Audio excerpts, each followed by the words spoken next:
Welcome to the Close Reader. Today we're going to be reading the Melian Dialogues. These are a 9-page excerpt from Thucydides' volume series of books called The History of the Peloponnesian War, which recounts the conflict between Athens and Sparta in the 5th century BC. Thucydides himself being an Athenian statesman, general, as well as a very thorough historian, has created this work, The History of the Peloponnesian War, which up to today and throughout the centuries has been a cornerstone of Western political thought.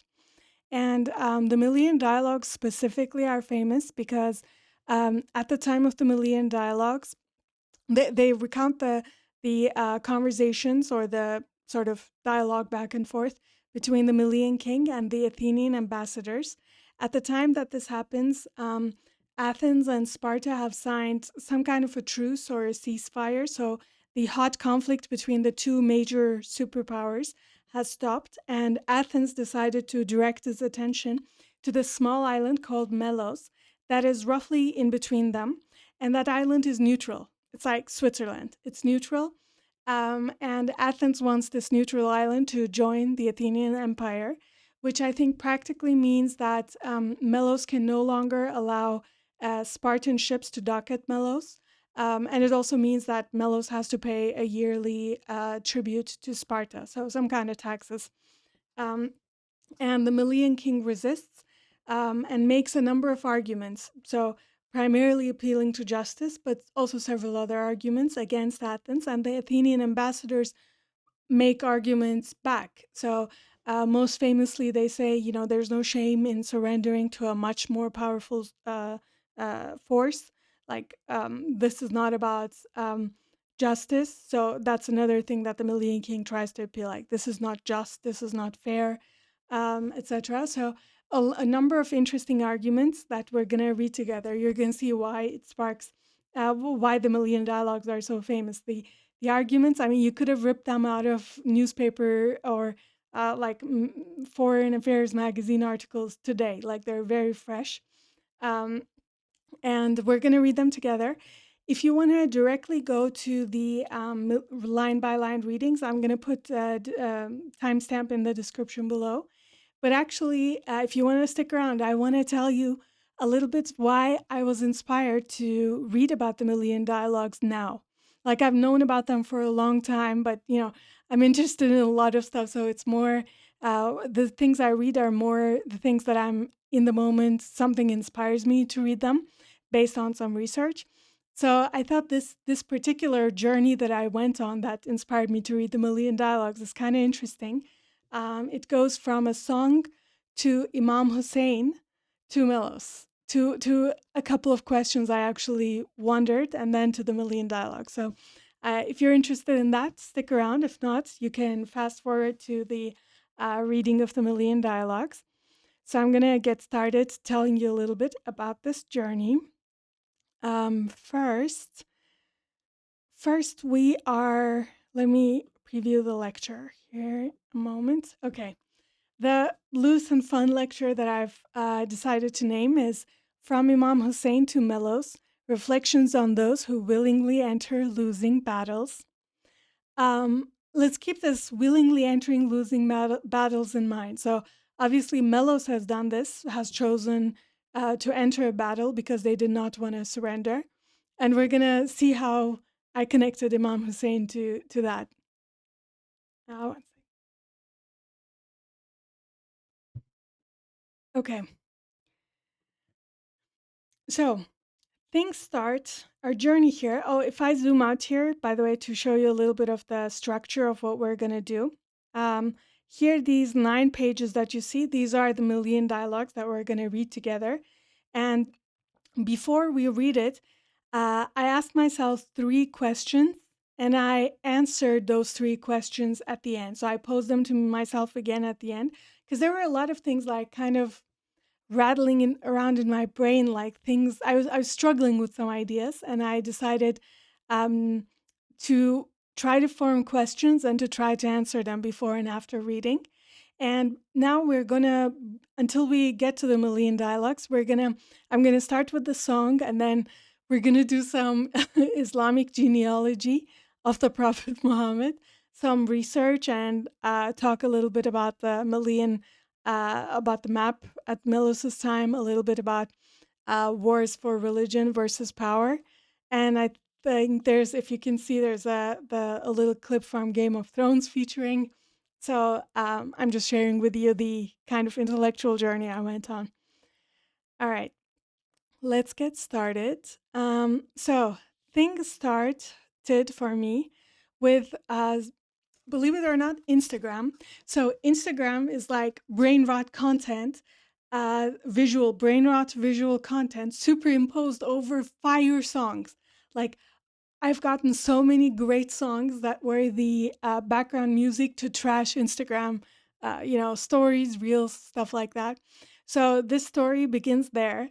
I don't even remember what video I watched, but the background was this particular song. I think it's called Abbas or something. I can't read the Persian script here, but it's on YouTube. Like, if you want to check it out, we're going to listen to like 10 seconds of it. But for those who want to check it out, I'll put the link below as well.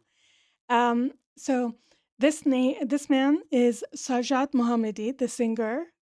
He has a YouTube channel, and if you sort his videos by the most popular one, the first one, the one that has had 40 million views, is the one that showed up on my Instagram feed, and it's about a man named Abu Fazl. By the way, it's a very high tempo song, and to the point that it was such a nice song that I looked it up and then I added it to a playlist that I played during like cardio. It was so motivating, such a like high energy song.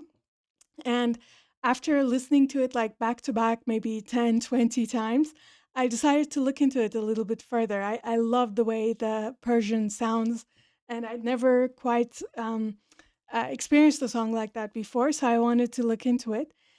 So this guy, Sajjad Mohammadi, self-describes himself as a madah. So madah is not quite a singer, or if he is, he might be. Let's read it together. So a madah is a religious eulogist or reciter who publicly praises the Prophet Muhammad, the Ahlul Bayt, especially Imam Ali and Imam Hussein, and other holy figures, usually through rhythmic poetry, lamentations, and devotional songs. So that's that. And when I watched the video, the video itself is fire, fire. It looks so good. So it's unlike, I mean, unless you know about the Shia culture, which I didn't know very much about them, it will seem like foreign and unlike any kind of video you watched before. So it features the setting, if we can talk a little bit about it, is like the singer. This is the Sajjad Mohammadi. Is it Sajjad or Sajjar? Sajjad. Okay. So this guy here is Sajjad Mohammadi, the singer. Now, the song, I mean, we call it song, but it's not. My understanding is there's some level of improvisation on it. That's why he has this paper, and he occasionally like reads from it. So this is not quite like like a scripted song. It's more like in the moment he is like he has a couple of lines that he's composed, but like depending on the audience or depending on the moment, he's able to adapt. So that's why he has the piece of paper. He is surrounded by a sea of men, all wearing black. So this is like a religious thing. It's not, a concert, like a generic concert.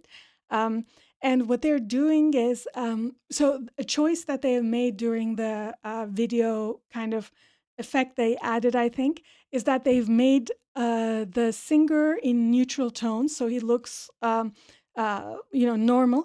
But the rest of the men, the sea of men, they've put a red filter on it, so it just looks like this incredible scene, like red scene of men. And periodically, what they also do is, you can kind of see it in this man. They do this Shia thing where they take their hand up high and then they strike their chest, like rhythmically. So there's like a very, and I think part of the audio that was captured for the song is literally the thumping of the chest of the hordes of men. That's why the song just feels very energetic. Um, so that's a frame from this video, another frame from this video, just so you can get a sense of like the how large this crowd is, and the collective thumping of the chest that sounds there. It's just amazing. So I thought we can watch not too much, but like maybe 10 seconds of it together, just so you get a sense, and then we'll keep going with our research. Okay. It's fire. Isn't it fire? It's amazing. And you will see like this man, the captions also show it here. But this man called Abu al-Fadl, or I think in Persian they say Fazl, they make it a Z. Um, this man's, the whole song is about this man, Abu Fazl. And we're gonna, so I was intrigued. I was intrigued by everything I've seen so far. I wanted to know more, like who is this Abu Fazl? Why is he worth making a whole song about? Who is he to the Shia? Um, I got the lyrics under the video. I put them to Google Translate. They weren't so as good as the YouTube lyrics, but I just wanted to show, like, look at the how frequently Abu Fadl, Abu Fadl. Sorry, one sec. Abu Fadl, like almost every line is about him. Even the name of the song, which is Abbas has set off.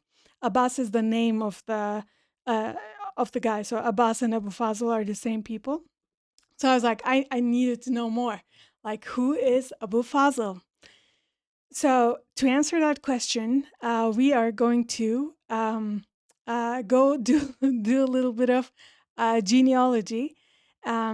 Basically, Abu al-Fazl, so is the half brother, let me start there, is the half brother of a guy called Imam Hussein.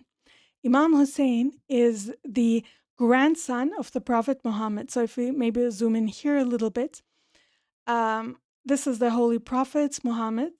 And obviously the family tree is much larger, but this is like a curtailed version just for the purposes of showing his relationship to Imam Hussein.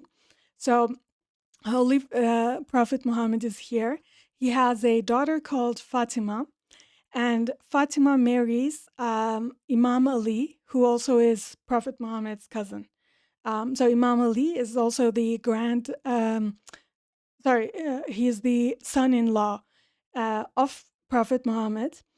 And then Fatima, Lady Fatima, and Imam Ali have two sons. Maybe they have more kids, I'm not sure, but for the purposes of the story, they have two sons. One of them is called Imam Hassan, and the other one is called Imam Hussein. So Imam Hassan is the older son, and Imam Hussein is the younger son. And at this time, Imam Ali is leading the Muslim kind of caliphate, and he is murdered. He is assassinated.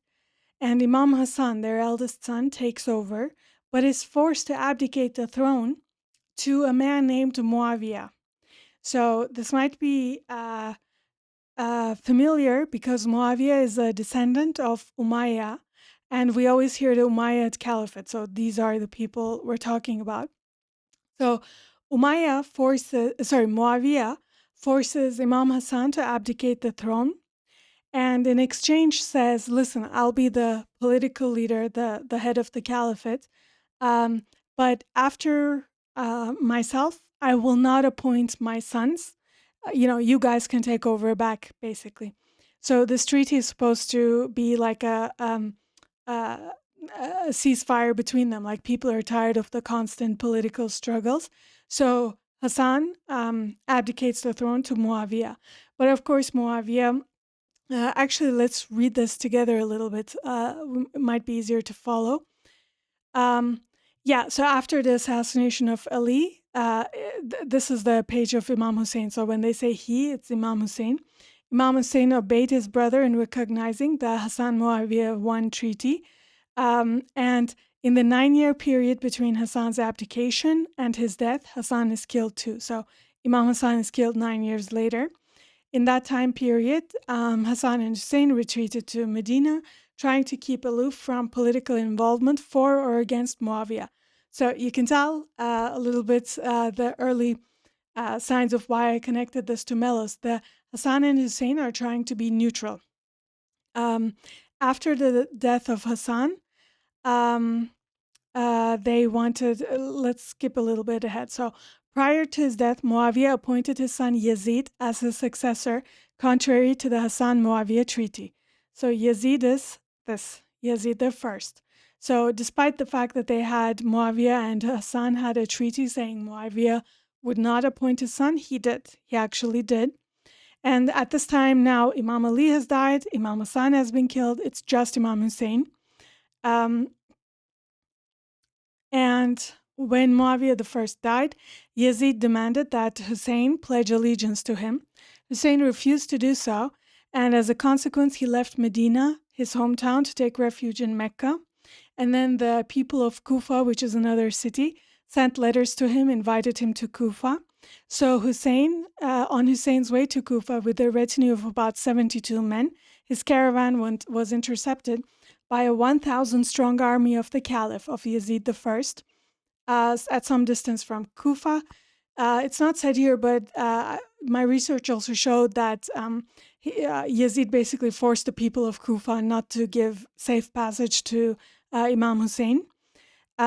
He was forced to head north to basically Karbala, where a larger Umayyad army, 4,000 or 30,000, arrived soon afterwards. So at the very minimum, we're talking about like 5,000 against 72. We're talking about a massive, massive military force against a much smaller military force. Negotiations failed, and the Hussein, so this is the very famous Battle of Karbala where Hussein was killed. Everyone else was killed too. All the men were killed in the retinue of 72. A number of women and children were killed as well, but also the remaining ones, the ones who were alive, were enslaved.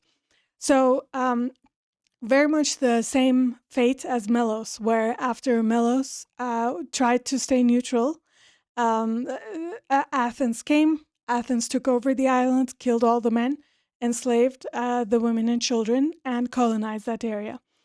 So the Battle of Karbala galvanized the development of the pro-elite party, the Shiite elite, into a unique religious sect with its own rituals and collective memory. It has a central place in the Shia history, tradition, and theology, and has frequently been recounted in Shia literature. So, and to read the last part, Sunni Muslims likewise regard the incidents as a historical tragedy. Hussein and his companions are widely regarded as martyrs by both Sunni and Shia Muslims. But of course, like the Ali and Imam Ali and Imam Hussein and Hassan, they have a very special memory, particularly for the Shia, I would say. We should talk about the sentence before. On this day, Shia Muslims mourn. So there's a day called Ashura where they recount this battle of Karbala.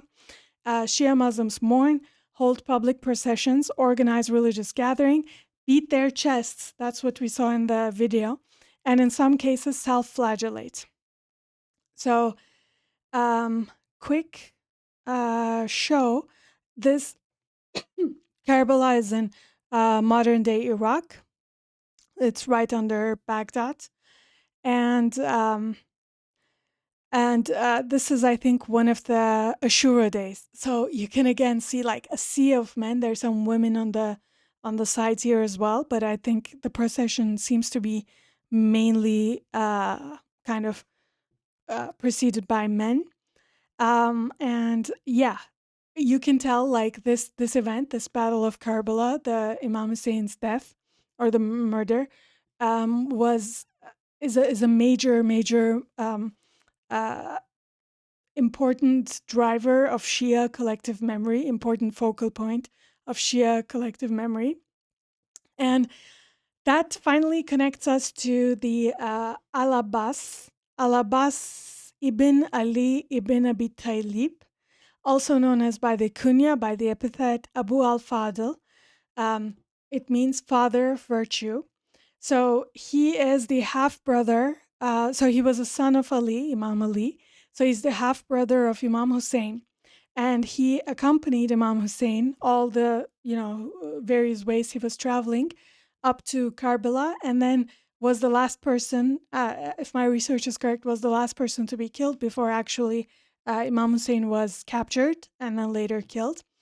There are a lot of imagery in the song. You might see those as well, of like him on a horse. And the story goes that both of his hands were um, uh, chopped off with a sword before like he was able to be reached and killed. And so the idea is that God gave him wings, instead of those two, the hands that he sacrificed.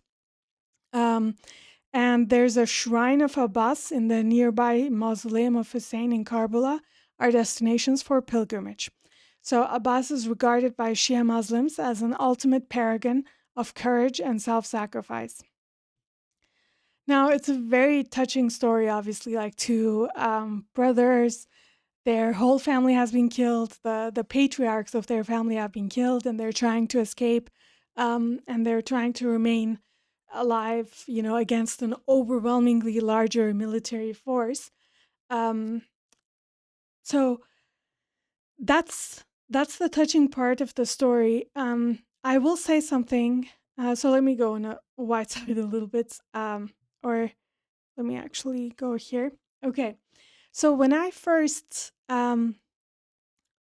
when I was first researching the story, like, how sometimes the more information you learn, the less you understand. That's kind of how I felt a little bit with this, with the story of Imam Hussein. So I understand I believe I understand Imam Hussein and his motivations. I understand, his half brother as well, the Al Abbas, wanting to stay alive.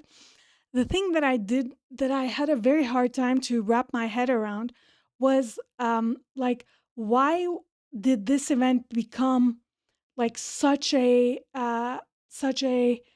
mm, collective memory? Like, why did it spark the splits between Muslims that drives up to today between the Shia and the Sunnis? Like, this event was huge, and it's interesting. The first time that I heard it, so I will say, like, one the reasons that I have a hard time understanding is because um, I think this mentality of like I will never surrender, it makes sense um, under very narrow circumstances that I initially did not think this actually merited or met.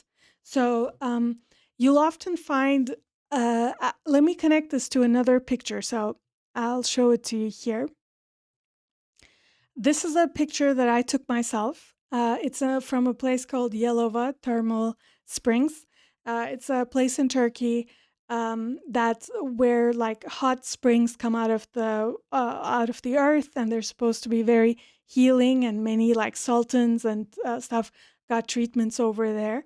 And today it's open to the public. These thermal springs.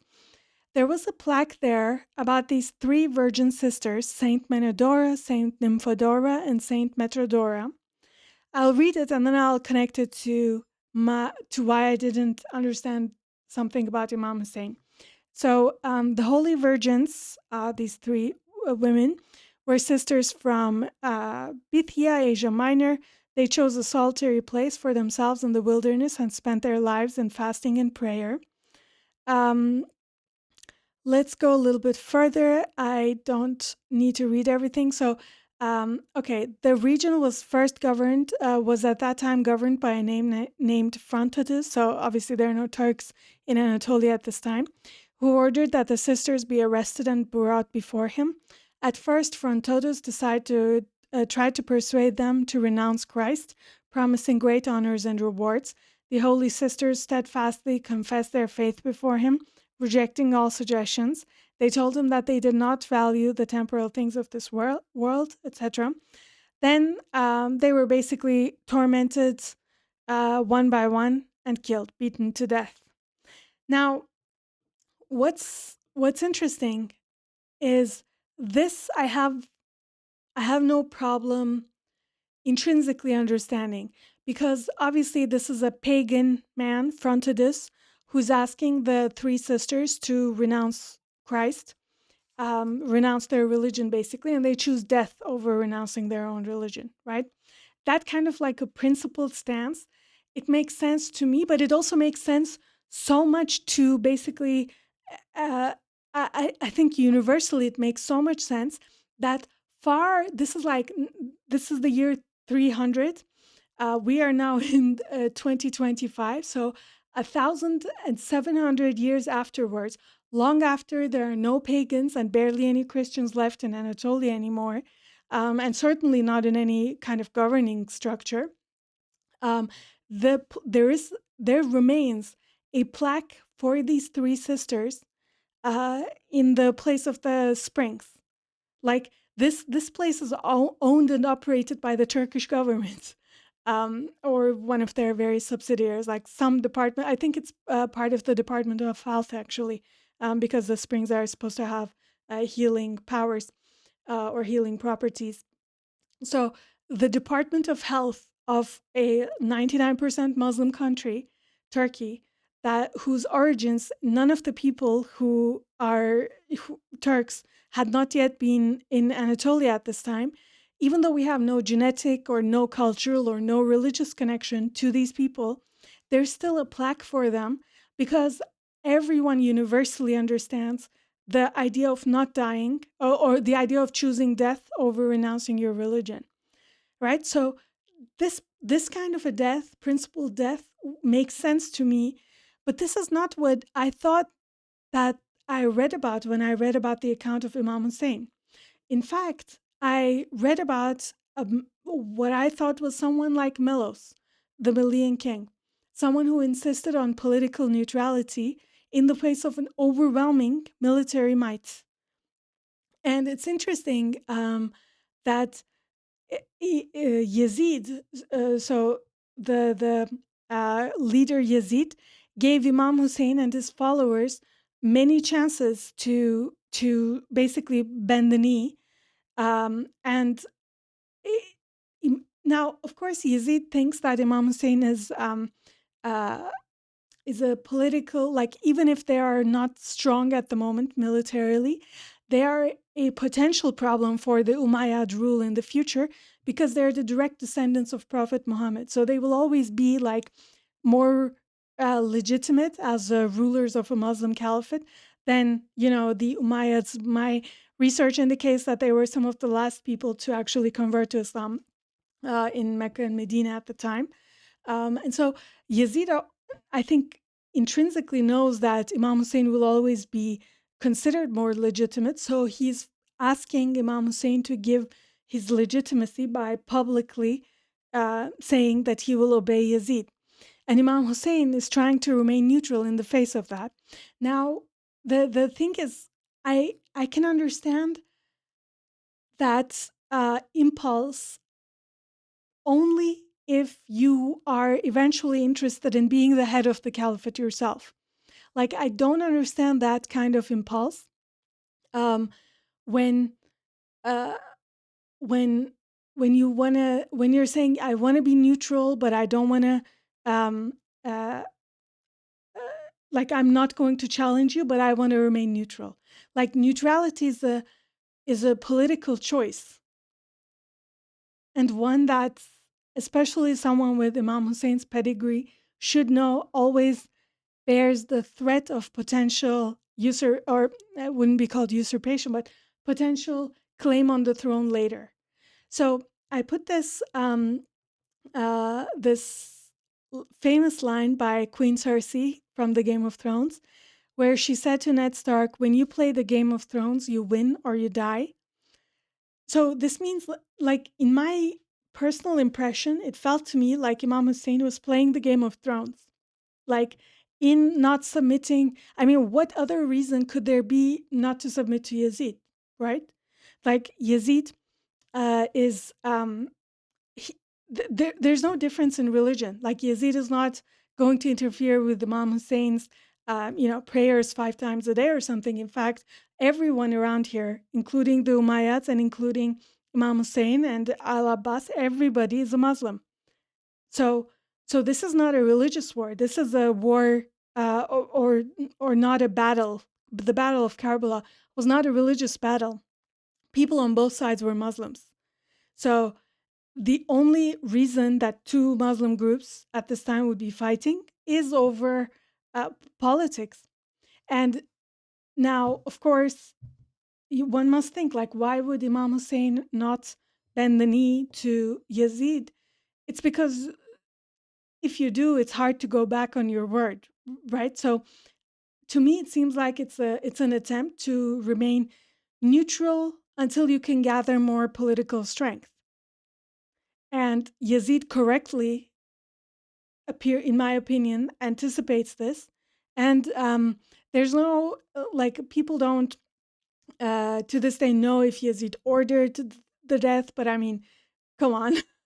I think it's fair to say that, like, the killing of Imam Hussein, it's not a misunderstanding by the military people at the time. Like, it seems to me pretty clear that Yazid was tried to negotiate, tried to get this concession of bending the knee, a public concession to Yazid from Imam Hussein, and when he was not able to get it, killed the people at the Battle of Karbala.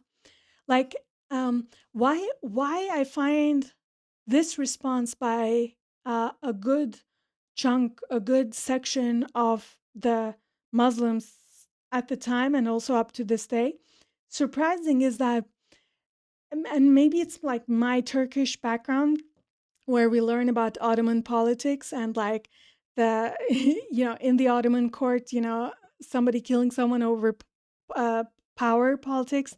That's like another Tuesday. And usually in the Ottoman palace, like, you're not given the chance to bend the knee. You're actually killed preemptively, like you're killed literally sometimes, but in the crib, to prevent a future political struggle, right? So the idea that, so I like reading this, I felt like, and I'm just telling, I mean, I'm trying to be, I don't mean to be disrespectful of anyone's religious kind of perspective, but it just seems to me like from a pure Machiavellian power politics perspective that Imam Hussein was playing Game of Thrones, and Yazid correctly anticipated that there might be a claim on the throne by Imam Hussein in the future. And so he gave him a chance to surrender, which is generous. It's more generous than many Ottoman sultans have gotten. They were not, many Ottoman sultans or potential potential claimants to the throne were never given a chance to bend the knee. They were killed immediately, right? And when I say Ottoman sultans, these are caliphs. I mean, these are the seat of the Muslim empire as it was under Turks for a while, for a long time, for several centuries. So, so the deal that was granted to Imam Hussein seems generous in comparison. But I mean, if you don't want to take it, you don't want to take it. Like, nobody, that's his business. But then, why would I, like, to me the response felt strange. It felt like nobody's worshiping the Melian king today. In fact, everyone kind of seems to think that he made the wrong decision um, by not surrendering. So why did Imam Hussein's death spark this, like, incredible religious fervor um, at the time and up to today? It was difficult for me to understand. Like, you're talking about someone um, who had the choice to live and chose death, and the choice given was not a um, principled kind of objection to the fact that somebody wanted to convert you out of your religion. It was a power struggle. It was just difficult for me to kind of understand why, as a Turkish person, um, and I emphasize the Turkish just because, like, our history is filled with, politics at the highest level being uh, f- filled with a lot of death and murder. And to a man that was given the choice to bend the knee, who refused, why you would feel so strongly about his death? I just didn't understand this aspect of the Shia at all. Like, the more I learned about the Shia, the less I understood them. So So that brought me to the Melian Dialogues. That made me think of the Melian Dialogues. Imam Hussein trying to stay neutral in the face of overwhelming military force and willingly chose, what did I name my lesson? Reflections on those who willingly enter losing battles. So both Imam Hussein and the Melian king willingly entered losing battles, but of course they had, history looks at them very differently.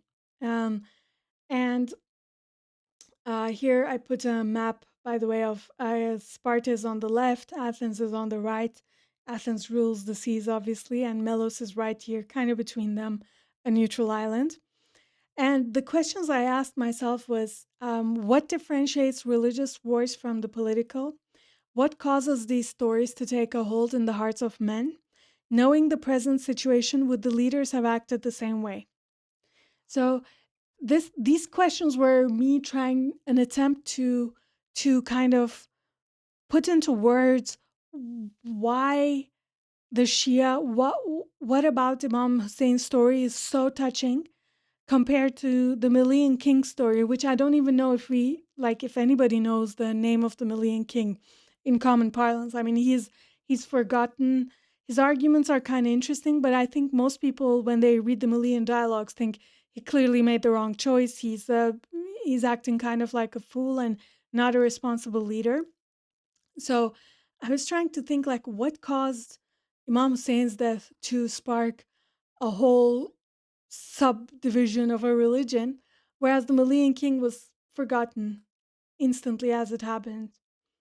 Um, why are these stories so touching, Imam Hussein's stories? And I also thought what differentiates religious wars from the political, like what made Imam Hussein's war religious in a way that the Malian king was not. And I think the one of the key that finally presented itself to me was this, like, knowing the present situation, would the leaders have acted the same way?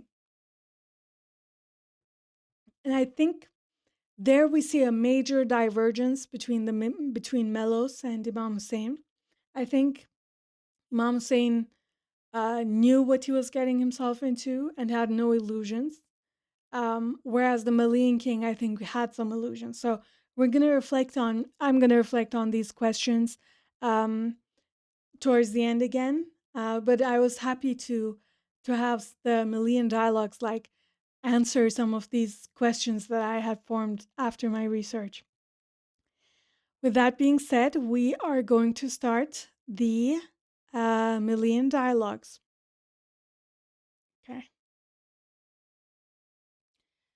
In the following spring, by the way, this is 84, so like the various sections of the book are numbered, and the Melian dialogues are from book 5, section 84 to I think 116.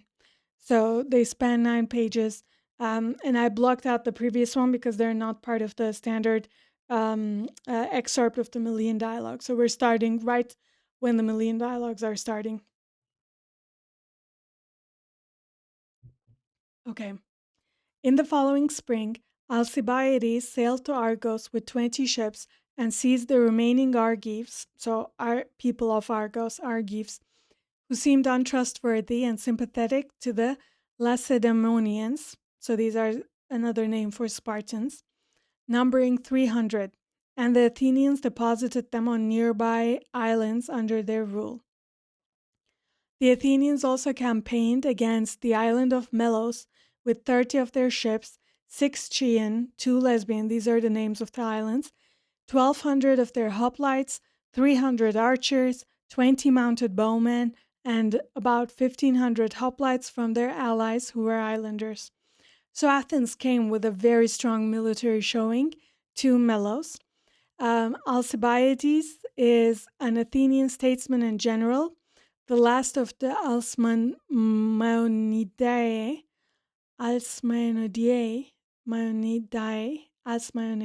sorry. He played a major role in the second half of the Peloponnesian War as a strategic advisor, military commander, and politician, but subsequently fell from prominence. Argos is this place, and Argives are the people of Argos, and Lacedaemonians are Spartans. Okay. And I think we had, oh yeah, hoplites are the force, the cavalry force um, of Athens. So they have very expensive military gear. Um, I was told a while ago as I was researching it that like all this gear that a hoplite wore, that would have been about the price of a car today. So that's a lot of investment. And you can see Klos here and Lesbos over here. So there's ships from these islands there as well. All right.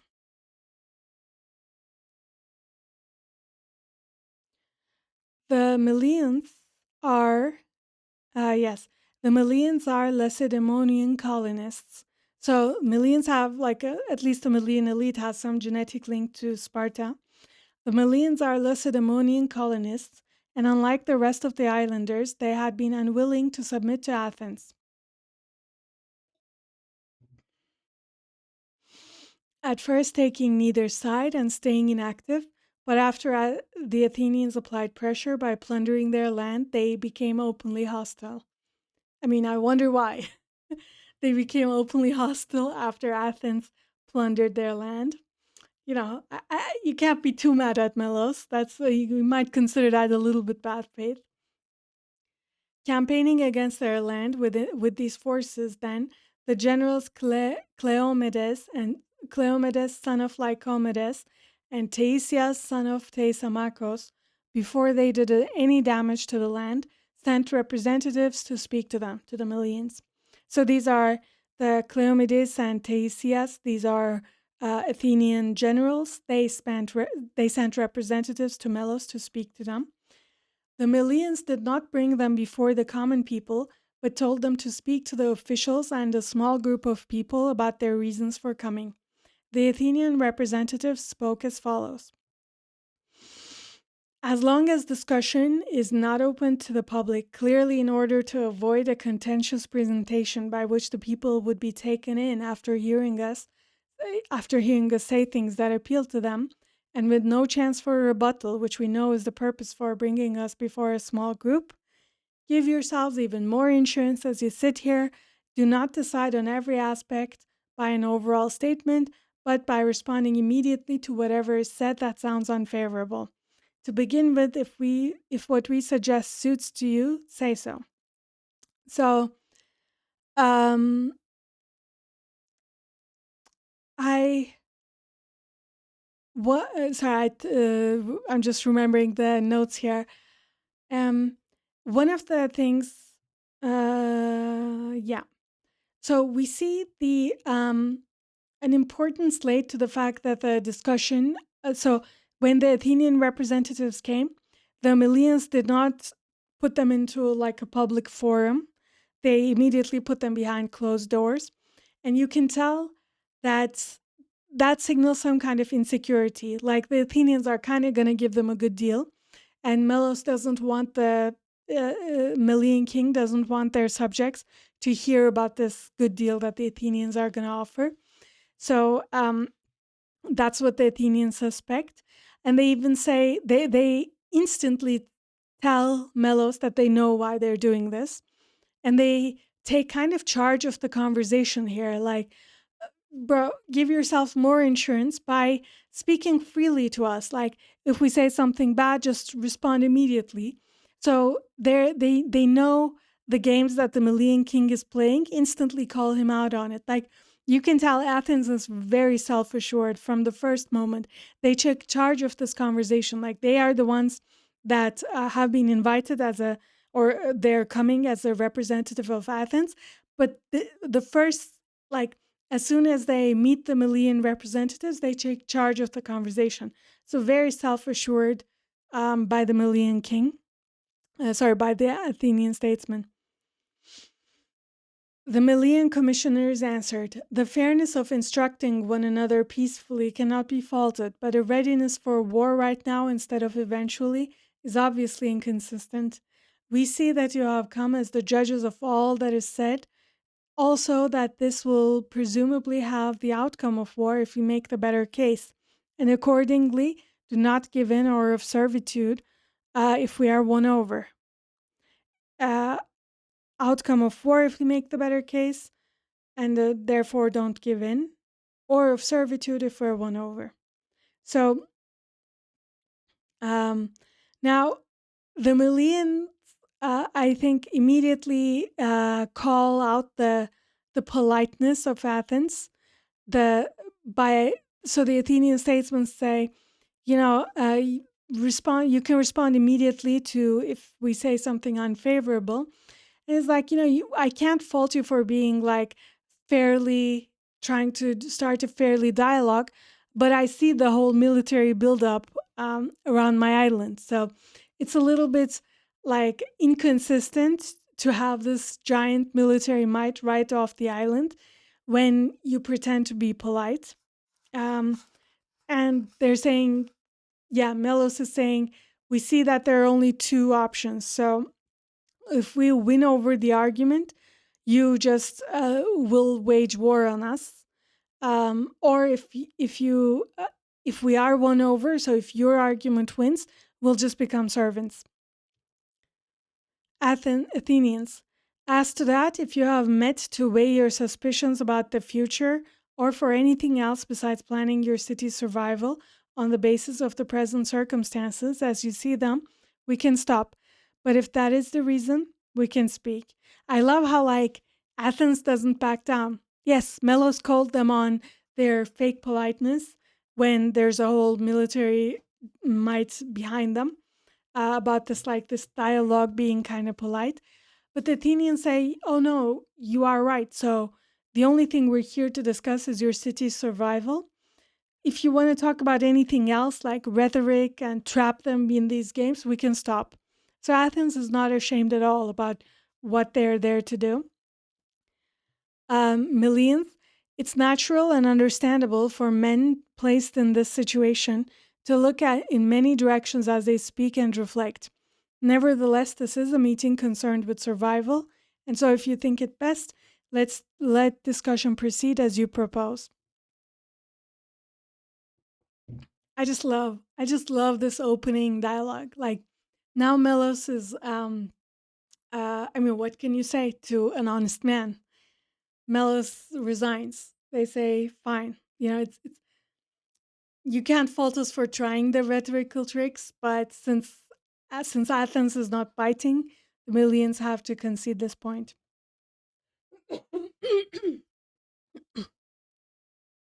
In that case, we will neither use noble phrases to furnish a lengthy and unconvincing speech ourselves about having the right to rule because we put down Mede or attacking now because we were wronged, nor expect you to think that you can convince us by saying that you are colonists of the Lacedaemonians and did not campaign with them, or that you have done us no injury. But to deal with the possibilities defined by what both parties really believe, understanding as well as we do that in human considerations, now comes a line for the ages. Justice is what is decided when equal forces are opposed, while possibilities are what superiors impose and the weak acquiesce to. So Athens is saying, we're not going to deal with history. We're not going to deal with narratives. That's what they make exceedingly clear here. They're saying, we're not going to try to justify the taking over your island by, this or that, like we have the right to rule, etc. We're not going to persuade you with those narratives. And we're really not open to listening to you, talking about how you are neutral and you never helped Sparta, so you've never hurt Athens, and therefore we shouldn't. Let's not go into narratives. The Athenian generals are clearly saying, you will not be persuaded and we will not be persuaded. The only thing that we're telling you now, Athens is saying, is justice, like any talk of justice, can only happen between equal forces, while possibilities are what are imposed by superiors to the weak.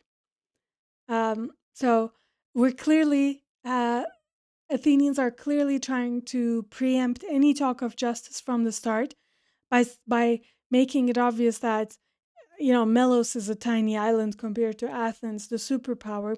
So there can be no talk of justice between such unequal powers.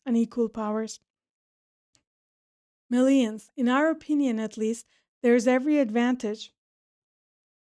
There's every advantage, a necessary term because of the way you require us to speak of expediency apart from justice. In your not destroying a universal benefit, but that at all times there be fairness and justice for those in danger, and that even without satisfying strict accountability, one might find help by persuading. This is especially relevant in your case to the degree that, on your downfall, you would set the example for the heaviest retribution. So this, is the corniest thing.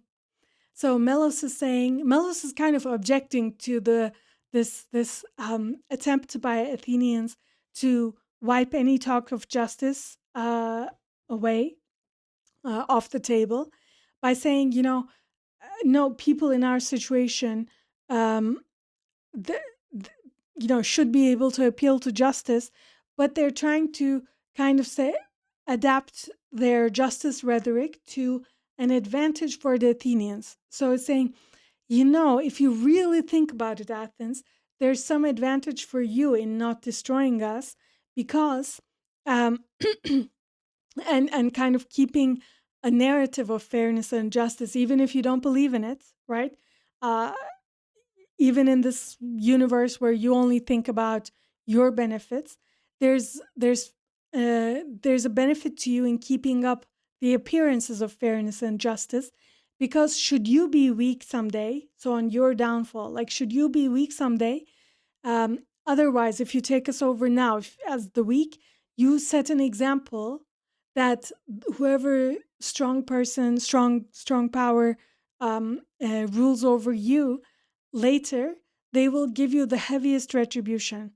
So if the second you are weak, the strong are going to pounce on you. If you pounce on us today as the weak party, Melos is saying. It's just the reason it's corny. You still see this today. You see this by a lot of like conservative types in the West, especially. That's where I've encountered this the most, where they're like shocked that like the people in power, act in tyrannical ways that, and the what they say is like, well, if we were in your situation, we wouldn't do that, or in the future when you're no longer elected, do you want to meet with this kind of tyrannical power? That's the way they try to persuade the strong from not exerting power against them. And it falls on deaf ears always. This idea by the weak of trying to persuade the strong by saying one day they may not be strong is just so interesting to read this in the 5th century BC. So fresh. This is why the Melian Dialogues are so fresh. Like many of these arguments you could lift um, out of the conversations of today. Athenians. As for the termination of our empire, if it ever were to end, we are undaunted. I love how how they nip things in the bud.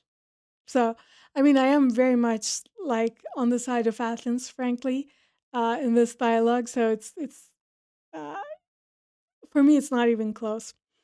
As for the termination of our empire, if it were to end, we are undaunted.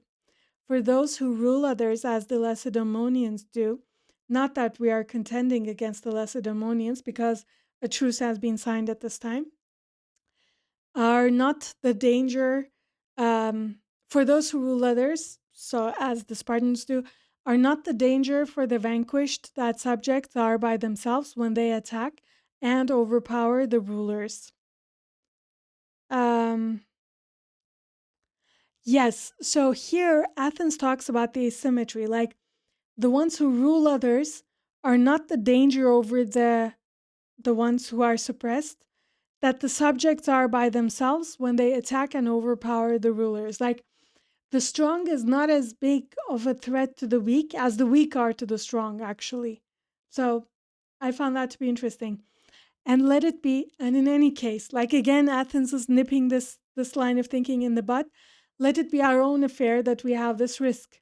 What we will demonstrate is that we are here to help our empire, also that also that there is salvation for your city in what we are now about to say, since we hope to rule over you without trouble and let both parties benefit as you are saved. So, Athens is like you can tell the eye roll of these uh of, of the ambassadors. Like, let's not get into what is fair, what is just, what narrative is correct, what would happen if one day we are weak, etc. Like, let's not get into that. Now we are strong, and we are saying that we just want to rule over you, and we don't really want trouble. Like, this is not going to be a bloody affair. We're not cornering you. That's what they're saying. Millions just I love how this like you meet with the representative of Athens, and you're being kind of snarky. Just how might becoming subjects bring us as much benefit as ruling would to you? Like, come on now. Dude, they have not yet killed you. Like, you have to imagine this is Melos, the Melian king, looking at all this military buildup around his island. The ambassadors have come, and they're humoring you, like they're really talking to you. And Melos is like, well, how can it benefit as much to us from being ruled by you, becoming your subjects, as ruling over us is to you? Like, it's like, dude, you get the image of someone who doesn't know what time it is, because you do not have this level of power to be talking like this. Athenians, because it would involve your submitting before suffering the worst fates, and we would profit from not destroying you. Very straightforward. Athens says the benefit you get is not to die. The benefit we get is profits, basically. Sorry, profit from, I suppose, the tributes and stuff that Melos is going to give. Millions. Then would you not tolerate our staying neutral, friends, not enemies, but allies of either side, of neither side? And Athenians, again, one for the ages. No, since your hostility does us less damage than your friendship, to our subjects as clear proof of weakness as hatred is of strength. To be repeated. No, since your hostility does us less damage than your friendship, to our subjects as clear proof of weakness as hatred is of strength. The friendship would signal weakness to our subjects, Athens is saying. Your hostility, your hatred, signals our strength. Pretty straightforward and true and accurate. Like, you can just imagine if the Athenian army came to Melos, obviously with this giant military buildup, right? So everyone in Athens across that region of the world must have heard about the Athenian army coming to Melos at this time. Imagine if like they left without taking over the island in whatever way. Like, imagine if everyone realized that Athens can just be sweet talked or persuaded or in some other way, like, made to not accomplish their military goal that they set out to do. What that would do for Athens. They are correct. I mean, they are completely correct. Is this what your subjects consider reasonable, that people who have no connection with you be placed in the category of made up mainly of colonists and partly of rebels who were subdued? So Melians are indignant. They're like, listen, we're neutral. Why do you place us in the same category as those you take over? Like, that's not supposed to be inspire. Melians are objecting. They're saying other people that hate you, they wouldn't think to put us in the same category as them.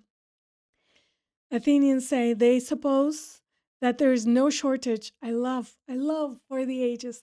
They suppose that there's no shortage. So they being the ones subdued by Athens, so the various islands that I'm sure Athens has taken over, the people in those places that Athens has forcefully added to their empire, those people, they suppose that there's no shortage of legal arguments on either side, that some stay clear by strength, and we do not attack because of fear. Accordingly, aside from adding to the number we rule, you would offer us security by succumbing, especially since, as islanders, and the weakest of these, you would not have prevailed over the masters of the sea. So Athens is saying, people that look to us, they're not going to care that you were neutral and we had no similar history, etc. What they're going to see is that every side in a conflict can create a narrative. There's no shortage of legal arguments on either side. So all they will realize, anybody will realize across the empire, if they see Melos evading Athenian subjugation, they will see that Melos stayed clear by strength. That's what they will think. And that Athens didn't attack them out of fear.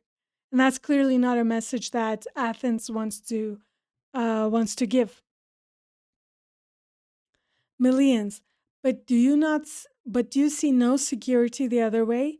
For here, just as you have diverted us from claiming rights and persuade us to defer to your interests, is where we must again attempt to persuade you by explaining what is to our advantage, which may prove to be to yours as well. Insofar as there are any who now belong to neither alliance, how will you not turn them into enemies when, after what they have seen, they assume that you will someday attack them as well? What is this but expanding the number of enemies you have already, and forcing this on those who had no such intentions? Now, I will say this is the first time that the Melians made a good and coherent argument. So, unlike the previous conversations where the Melians tried to persuade Athens not to act in their best interest, the Melians are now saying, listen, we're not just the only neutral island. There are a number of neutral islands. And the second that those neutral islands see you forcing one of them, one of the neutrals, into the Athenian camp, will they not become your enemies? Because they will see, like, Athens did this to Melos, they can do it to us too. So are you not forcing a bunch of people to become your enemies that otherwise would not have been? This is a good argument. I mean, it's obviously a little bit stupid that Melos is making this argument, because by the time Athens has come to Melos' shores with this enormous troop buildup, clearly they've weighed they have made the strategic calculation to proceed. So it's a little bit stupid, a little bit too little too late, like even if Athens didn't consider it, which is hardly believable by the considering what a strong empire it is. But it is still a coherent argument, at least. Athenians, the ones we consider a threat are not those whose precautions against us will be long in coming because of their liberty as mainlanders, but rather islanders wherever outside the empire like yourselves, and those already exasperated by the empire's constraints. It is they who would indulge most fully in unreason and subject both themselves and us to foreseeable dangers.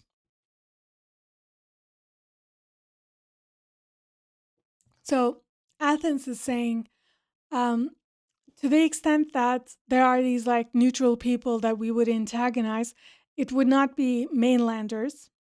Those are not our concern. The only ones who might act like this are islanders. And frankly, islanders are the ones who are most unpredictable. They indulge most fully in unreason. So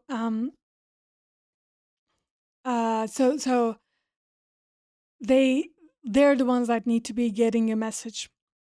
Surely then, if you take such desperate action, Melians, to keep from losing your empire, and those already enthralled do so to be delivered, those already enthralled to do so to be delivered, it is complete baseness and cowardice for us, still free, not to go to every length before being enslaved. So, and the Athenians respond, no, provided you consider sensibly, for this is not an evenly matched contest over your manliness, lest you incur disgrace, but planning for your survival, lest you stand up to those who are much stronger. This is the part that Melians say, listen, when there are so many people trying to um, stay away from being ruled by you, would it not be incredible cowardice? Would we not actually signal incredible cowardice and baseness by not trying to fight to the last man, basically, by not trying to take every measure before being enslaved? And Athens says, listen, no, because it's only it's only courageous and brave to fight when you have a chance to win. And Athens says you have no chance to win. So don't nobody's gonna think Melos is courageous for standing up to Athens, says Athens. But it is our understanding that warfare sometimes admits of more impartial fortune than accords with the numerical disparity of two sides. For us, to yield is immediately hopelessness, but in action there's still hope of bearing up. Athenians, an incitement to danger hope does not destroy, although it may damage, the richly endowed who resort to it, but for those risking everything they have, and it's intrinsically extravagant, it is recognized at the moment they fail and allows no means of detection while one could still be on guard. Since you are weak and depend on a single turn of the scale, do not choose to undergo this fate, nor emulate the common run of men who, when human means of saving themselves are still available, in times when tangible hopes desert them in their afflictions, turn to intangible ones, to prophecy, oracles, or whatever else this sort combines with hope to bring ruin. So the Melians, they're starting to be a little bit delusional at this time. So they're saying, warfare is not necessarily won by the one stronger, the side with more people, more of the hoplites and the ships that we saw. Fortune sometimes favors the smaller party. So it's funny how Melians consider something numerical disparity. I mean, this is like, Imam Hussein never made this point, but imagine if he said, while the numerical disparity between our 72 fighting men and the 3,000, 4,000, 5,000 Umayyads, that, that's not disparity anymore. That's like, we're not, that's orders of magnitude difference at this point. So the Athenians say, listen, you know, um, hope hope might damage the richly endowed. So for those who have resources, hope might damage them. But for those who risk everything they have, you won't even realize what a bad guide hope is until the last moment. So don't risk it since you are weak, since you are the side that bets everything on hope. Um, don't do this. Don't choose to undergo this fate, which means don't like they're saying take the exit before hope gets you all the way. So the exit is that you could save yourself.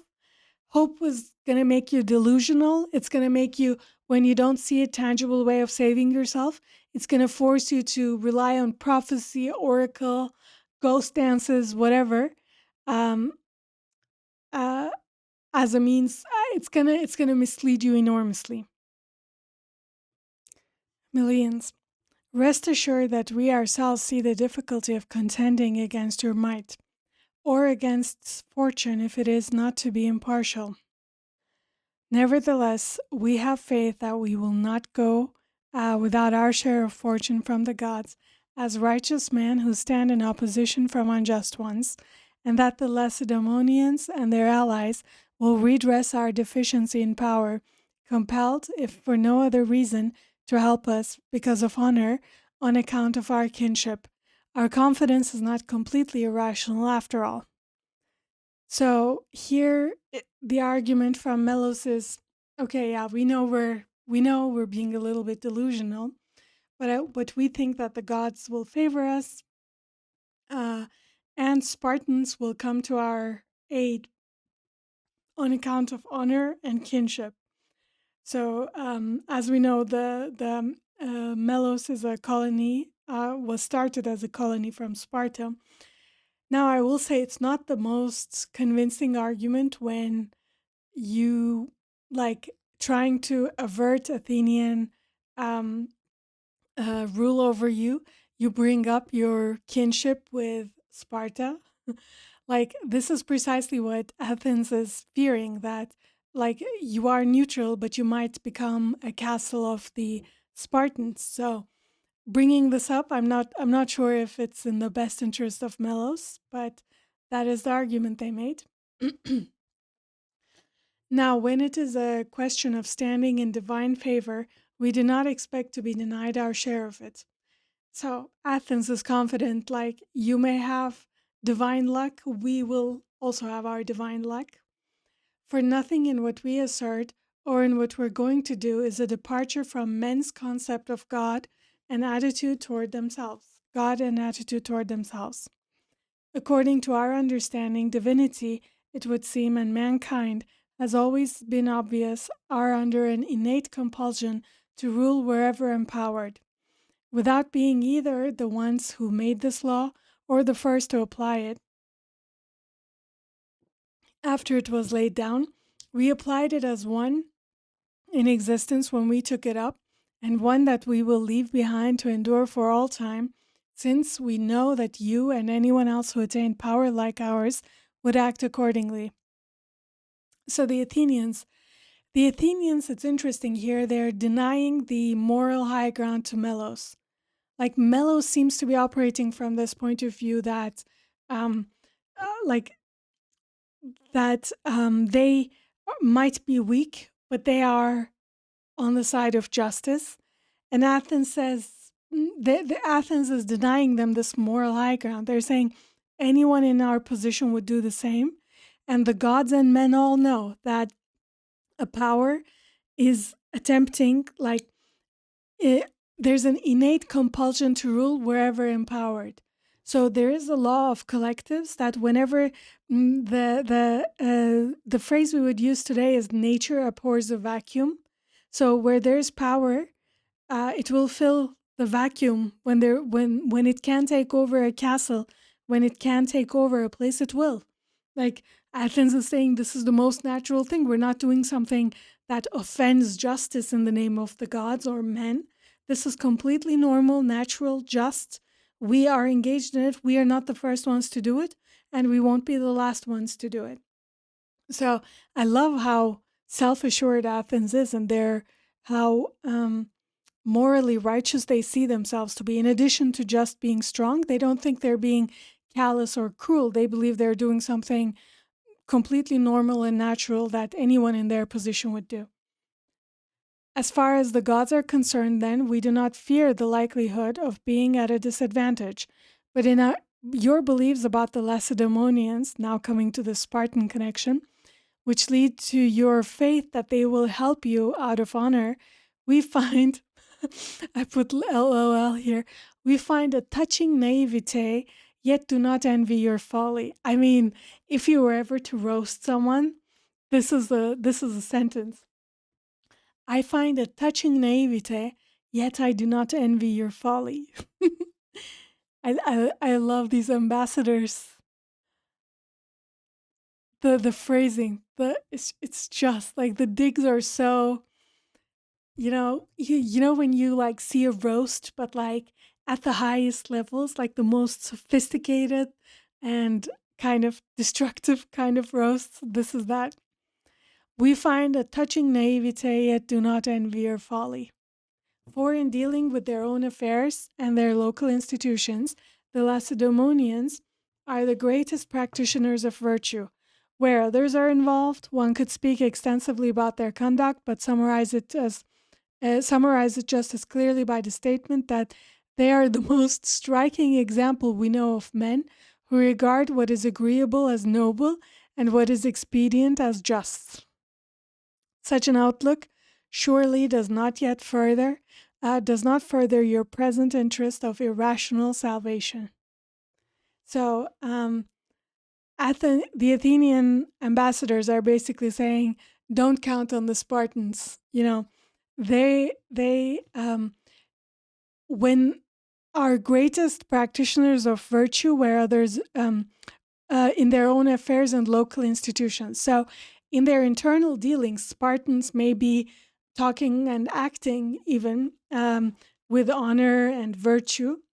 But when it comes to others, when non-Spartans are concerned, oh, they will suddenly they're the most striking example of people who think that what is expedient, what is easy and kind of is in their benefit, also just so happens to be what is noble. So, in other words, the Spartans are not going to come to your aid out of honor if it inconveniences them. They only care about inconvenience, expedience. They don't really care about you. Uh, so that does not further your present interest of irrational salvation. Millions. For us, these are just the considerations making it most credible that in their own interests they will not be willing to betray the Melians, their colonists, and sow distrust among friendly Hellenes while benefiting their enemies. You do not, Athens, you do not believe then that self-interest involves safety, while justice and nobility involve the risks to be run? The Lacedaemonians are the last to venture very far in that direction. So the Melians are trying to say, well, Sparta will help us because they don't want to sow distrust among friendly Hellenes and stuff. They don't want to set a bad precedent. But Athens is saying, self-interest, like Athens is basically saying Melians are thinking about the self-interest of Sparta in a very narrow way. They think like about the messages, the empire, but actually it's safety. Safety is a very important piece of self-interest. Obviously, if the Spartans came and tried to militarily fight against Athens when Athens was trying to colonize Melos, that would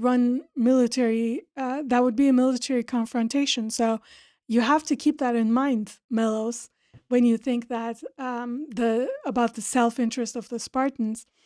And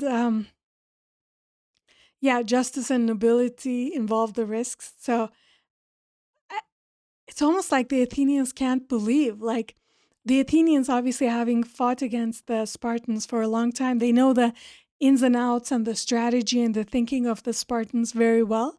They seem to be like incredulous that this little island Melos would think that a whole empire, Sparta, with whom they signed a truce, would rush in to help Melos just out of some kind of principle or solidarity. Melians, but in our opinion, they will be more inclined even to take risks on our behalf and consider them safer than in other cases, in that from the practical standpoint, we are situated near the Peloponnesos, and in that our kindred spirit will make us more reliable than others. So Melians are saying we're a geopolitically important place, and so even though they would be taking a military stance against you, that would be safer for them than not. The Athenians, come now. You can tell the eyes are rolling. When men are about to take up another struggle, they do not see their safeguard in the goodwill of those calling them in, but wherever there's more than enough strength from a practical standpoint. The Lacedaemonians pay much more attention to this even than others. At any rate, in their lack of confidence in their national forces, they attack their neighbors in the company of many allies, so that there's no probability of their crossing over to an island by themselves when we control the sea. Like the Athenians are saying, cannot believe the level of delusion of the Melians. They're trying to educate them by their knowledge of the Spartans. They're saying whenever the Spartans they never think about the goodwill of the people crying for help, to the extent that there is a cry for help from Sparta. In fact, they only attack when there's an overwhelming military force, when they can overwhelmingly overpower a place. So they attack with their allies, no problem. And when the matter is Athens, which like Sparta and Athens are fighting, so clearly they're kind of equal powers, there's no way that Sparta is clearly never going to be overwhelmingly overwhelm an Athenian force. So Sparta would never go out of its way to respond to a cry for help just on that principle. Melians, they could send others as well, like the delusions. So Athens is saying, Sparta alone will never come, will never put their own men in danger for you. And Melians say, well, they could come with their allies. The Cretan Sea is wide and expanse where interception is more problematic for those who control it than escape for those who want to get through. And if the Lacedaemonians fail in this, they would turn on your own land and every remaining ally Brasidas did not approach, and your efforts will not involve alien territory, but rather your own and that of your allies.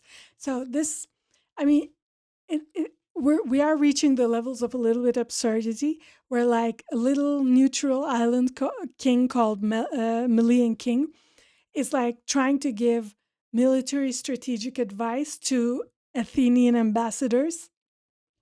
To like, there's where Athens is saying, while we control the seas, the Spartans are never going to come. That's not within their military kind of history and thinking. And Melos is like, well, the sea is big and they might escape. And even if they dock somewhere, they will be docking on your allies. So you might have problems. Like the Melian king is trying to surround, like the absurdity, surrounded by Athens' military might. The Melian king is trying to give military advice to Athens. I mean, this is ridiculous. If I was an Athenian, like you get the sense that Athens is very like generous with their time, and they're really like humoring. They're trying to educate. They're trying to reason really for a long time with the Melians. Like I would have turned away a lot sooner than this. Like this man is delusional. The Melian kings or Melian officials. The level of giving advice to Athens that's insane. Athenians, as to that, you would not be unaware, after your turn to experience it, that never once have the Athenians withdrawn from a siege out of fear of others. So again, Athens is trying to, it's coming up with facts and logic and evidence, and particularly, Athens is appealing to historical patterns, both of how Sparta has acted and how Athens has acted. And Athens is saying, you would not be unaware that we have never backed out of a siege. Like it's not like Athens is gonna see a little Spartan ship in the horizon and is gonna immediately rethink this. Like when they do something, when they act in a military way, clearly they're in it to win it. Oh, they have thought this through significantly. This is why it's also absurd that at this point, when Athens has come with all of their military to be trying to dissuade them from military action. Like clearly Athens has waited every which way, up, down, left, right. Like if the Melian king were smart, he would use all this time to instead more focus on the city's survival. Like he would try to negotiate the amount of tributes, etc. Like that there are ways for the Melian king to be winning, but he's shutting the door to all productive conversations, and he's instead going into this absurdity of trying to lecture Athens. But we reflect that you, who asserted that you would give thought to your survival, have said a great deal without mentioning anything that would give human beings the confidence to think that they will be saved. But in your case, your main source of strength is what hope lies in the future, whereas your actual resources are inconsequential for your prevailing against the resources now confronting you. I mean, the Athenian generals and I are on the same page. Like, Melos is wasting all this time trying to lecture Athens about military strategy. Athens is saying, you said a lot, but Athens is saying, I thought we opened this discussion by establishing that the topic of conversation is your city's survival, and you haven't said anything about that, except that you're hoping that fortune, God's oracles, prophecies are on your side. And meanwhile, like while that hope is the only thing you've mentioned. The reality is that you have no forces. You're surrounded by military force. Like, you very much get the sense that Athens, the Athenian ambassadors are trying to um, get the Melian king to like get back to earth, like away from his delusions, get back to reality. The reality is that you won't last a minute. So the attitude you evince is fully irrational unless after you send us out, you can still decide on something else more sensible than any of this. Surely you will not be led into that sense of shame that is man's chief ruin amidst shameful and manifest dangers. For in many instances, the name of disgrace, by the power of the word's fascination, induces men still able to foresee what is in store for them to fall knowingly into irredeemable disasters, their actions overcome by a phrase, and earn for themselves shame more shameful in folly than in misfortune. I love that phrase. Like, they're clearly at the end of their rope here. So they're saying, after you dismiss us here, like we can tell that our words are not reaching you, like you're in Deluluville. Please think this over, and please don't think that like it's the worst thing. Um, it- you will earn yourself more shame. There's no worse. Like basically, being stupid is worse than having bad luck. Like there's a misfortune. You're a small island. You don't have many resources, but that's not really shameful, especially compared to the shame of being so stupid as to try to wage a war against Athens. You, on proper consideration, will look to this and suppose that it is not unseemly to give in when the greatest of cities invites you on moderate terms, keeping your own territory as tributary allies, not when a choice between war and security is offered, contentiously choose for the worse. After all, those who do not yield to equals but comport themselves towards superiors and treat inferiors with moderation are the most successful. Athens is exceedingly reasonable. They're still saying, like, dude, you're going to keep your city, you're going to survive, you're going to pay tributes. That's it. That's it. Don't choose war over this. And Athens is also saying that we are successful because um, we, like, the people that are most successful, so clearly from Athens' point of view, they treat their inferiors with moderation. Like, even after all this ridiculous reception by the Melian king, and not in a full public way, but with just a few officials, so immediately displaying bad faith from the start. And then after this like ridiculous lecture arguments against Athens, despite initially agreeing that that's not the road they would go on, Athens is saying like Athens is not being vengeful. Athens is not. You can tell like these ambassadors, they're looking at Melos like the way, I mean, it kind of reminds me, frankly, of the way Russian officials look in the international stage. So you can tell, like in the UN, for example, smaller countries make the craziest speeches, and then like a place like Russia or China, they just like watch. And so Athens is like being very moderate, very kind of gentle even after this condescending lecture by Melos. But they're saying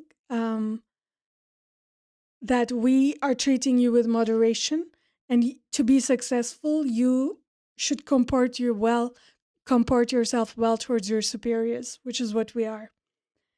Think it over then, even while we are absent, so they're going to go, and remind yourselves continually that you are deliberating about your country, concerning which a single country will depend on a single judgment for success or failure.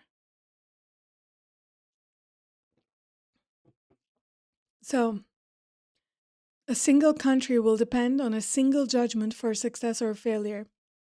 They're trying to underline the importance of the decision that the Melian officials are going to take, and they're trying to say, like, whatever decision you take, that's it. That's it. You have to live with it, or like you live with it or die with it, by it.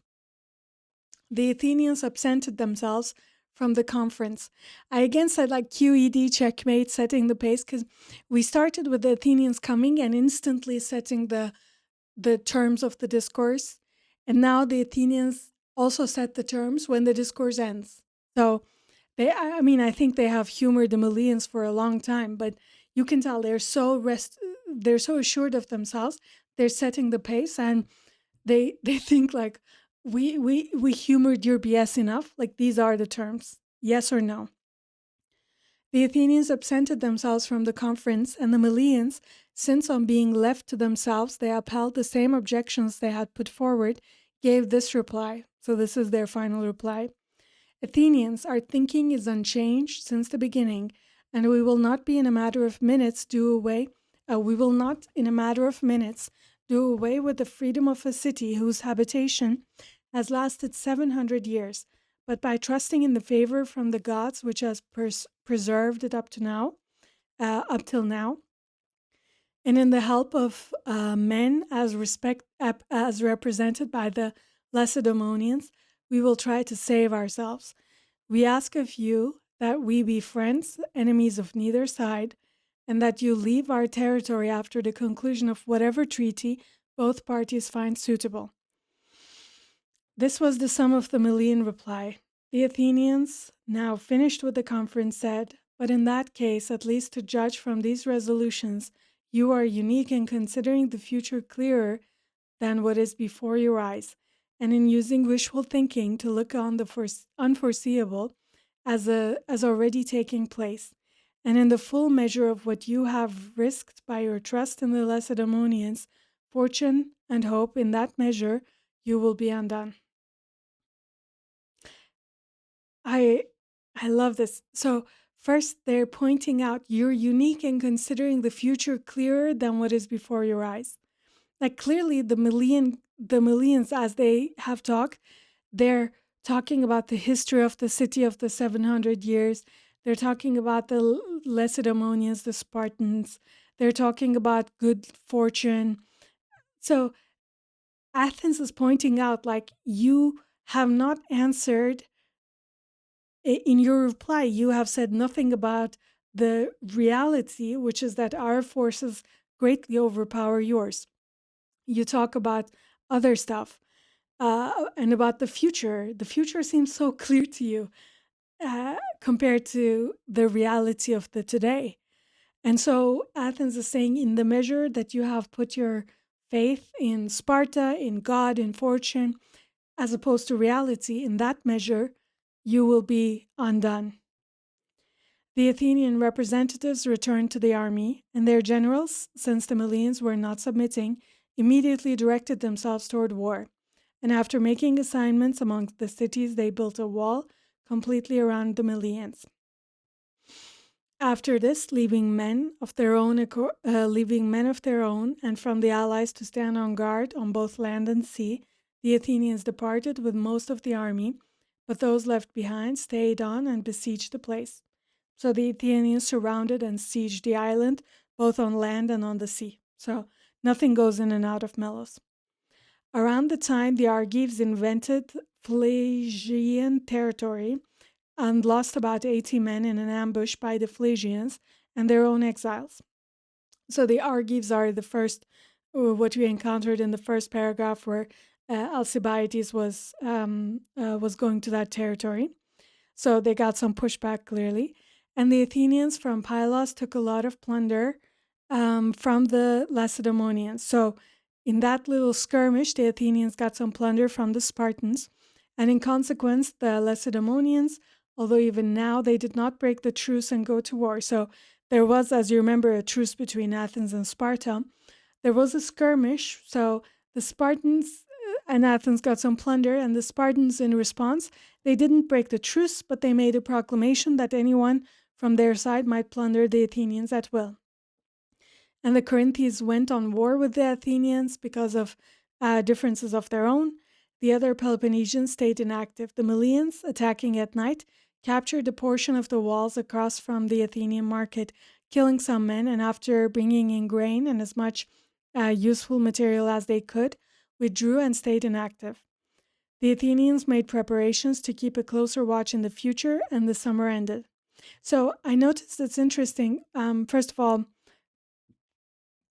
Corinth is this place, Pylos is this place. If it's interesting, not too much, just places around. What is interesting to me initially is that the Melians gave their final response, right? We're not leaving. Athens besieged the place, but clearly you get the sense they're not, like, they didn't instantly pounce on Melos. So I love the very prudent and very measured way that Athens is going about it. I mean, from the very beginning, instead of instantly they could have plundered the island, they chose to engage in dialogue with the Melians. And then, despite the ridiculous arguments, I mean, mostly ridiculous, except for maybe one, ridiculous arguments coming from Melos, they humored them, they answered them, they tried to educate them, they tried everything. They tried to reason with them to the best of their abilities. And even finally, after Melos gave the answer, like, no, we're gonna fight, we're gonna count on the Spartans, whatever. And after Athens besieged the place, you can tell that they didn't do it so forcefully. Like, you can tell this is kind of a soft siege because the Melians are able to attack and they are able to kill some people. And when it says the summer ended, so this is like a kind of a soft siege, just like nothing goes in and out, but there's no Athens itself has not yet reached the point of no return because they're not actively hunting and killing the Melian guards and stuff. It is actually Melos that, after this long siege, has attacked Athenians. It is really like Melos asking for it, frankly. During the campaign the following winter, the Lacedaemonians, planning to campaign against Argive territory, went back at the border when their sacrifices for crossing were unfavorable. So the Spartans wanted to get back the Argive territory that Alcibiades has taken, but they had some sacrifices to the gods, and they basically thought they were probably not going to win, whatever oracles and stuff are there. Because they had these intentions, the Argives became suspicious of persons inside the city and arrested some, while there were others who escaped. And around the same time, the Melians once again seized part of the wall in a different area, since there were few on guard. So again, like, this is a gentle siege by Athens, but Melians strike again for the second time. And afterward, when, because of these occurrences, more forces arrived from Athens, commanded by Philocrates, son of Demeas, and they were now under heavy siege. So now, after two escalations by Melos, Athens has escalated. Also, after a certain amount of treachery in their midst, they surrendered to Athenians to be dealt with as they wish. So now Athens said, okay, like, we're stopping. We got your answer. We gave you many, many chances. Summer has ended, so you get the sense this is happening over months. The now commanded by Philocrates, Athens is going to finish the job. So now Athens is actively putting heavy siege. So the military power of Athens is more stronger around the island. Plus, like, they're bribing the officials and stuff. They still want to make it as little as not bloody as possible. So they're actually counting for the officials to turn over each other. So that's the treachery in their midst. They surrendered to Athenians to be dealt with as they wished. So now they got unconditional surrender. Like, while the Melian kings had a chance to negotiate with the ambassador, they completely wasted their time. And now they have to surrender unconditionally. They killed all the grown men and they captured, enslaved the children and women, and settled the place themselves by sending out 500 colonists later. So these are the Melian Dialogues. It's I mean, the arguments are interesting and some of the arguments are fresh, but in my mind, there's no doubt that the Melian officials, the Melian king, whoever these people are. I mean, they were completely um, irrational and frankly amateurs. They were amateurs. Like, you know the phrase, don't poke the bear? Like, they poked the bear. They poked the bear. And they poked a very, very gentle bear at that by Athens. So it is interesting how, like, it's interesting to read the dialogues, but I think nobody reading these dialogues would think that the Melian king had a point, or that the Melian side, you know, was in the right. So if I were to pose the original three questions to myself again, um, what differentiates religious wars from the political? Because, and I asked this question to myself because clearly the Battle of Karbala that Imam Hussein died in, that had religious implications, even though it seemed like a merely a refusal to bend the knee and just an attempt to stay neutral. So even though it seems political, that had religious implications. But for Melos, it was not like that. It actually was merely political, and therefore it didn't seem like um, it had any religious valence after all. After the event, I think to me it's still not completely clear actually why Imam Hussein's death sparked all this religious split. I think the only thing I can think of is the specialness of his blood. Basically, he's like being the grandson of the Prophet Muhammad. His death meant a lot more um, than a mere political struggle. Mm. I mean, especially so. The reason that initially this was difficult for me to understand, or I'm still not totally sure, is that there are still people who are direct descendants of Prophet Muhammad today.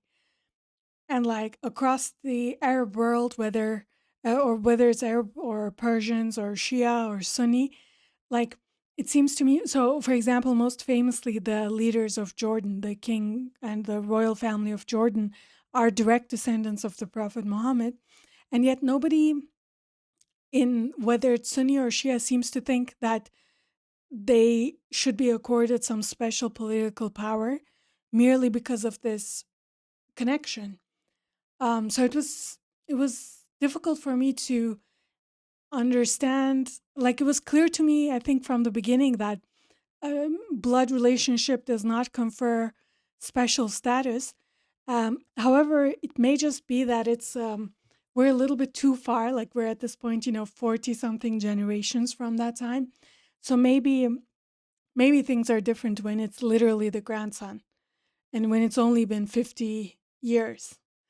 Um, Maybe that was an important part that made Imam Hussein's death religious, and especially like so considering that his father and brother were also killed. So literally the son-in-law and another grandson of the Prophet Muhammad was killed, and Imam Hussein was cornered. Like that that does put things in a more um, that I can see how people might have thought that this is literally some usurper trying to erase the memory of Prophet Muhammad. So it does kind of make sense. Um, what causes these stories to take a hold in the hearts of men? And knowing the present situation, would the leaders have acted the same way? Um, I think for sure. Let me just, sorry, take a quick look at what I would. Yeah, non cope, eyes wide open, no resignation, full energy to the end. Yes, I think what we get a sense in the case of the Melian king is a guy afraid of facing reality. Like somehow they're in delusions. They're thinking that through mere rhetoric they can um, they can outwit and outsmart Athens. Like they're a tiny island. This is a strategic superpower, and they think that through words are gonna conquer over swords. Like there's a level of delusion and cope that we see in the Melian king that no sovereign, no person would want to see in a leader, frankly. Um, in fact, they were kind of self-conscious about that because they didn't let the Athenian ambassadors speak to the public, to the Melian public. That's how self-consciously delusional they and insecure they are. But that's not the case with Imam Hussein. My research showed, for example, that some people in the retinue of the 72 men accompanying him were given safe passage by the Umayyads, and they chose to remain with Imam Hussein. In fact, Imam Hussein himself gathered the people around him, I think towards the end of the battle, and he said, "These people, Yazid's people, are here for me. Like you can just leave." But his people chose to stay with him. So Imam Hussein was not under any illusions that through like sweet talking, he was going to be leaving this battle alive. Um, and he was transparent and honest with his people. In fact, there's a story. So we started this whole line with the song about Abu al-Fadl, which is the brother-in-law of Imam Hussein.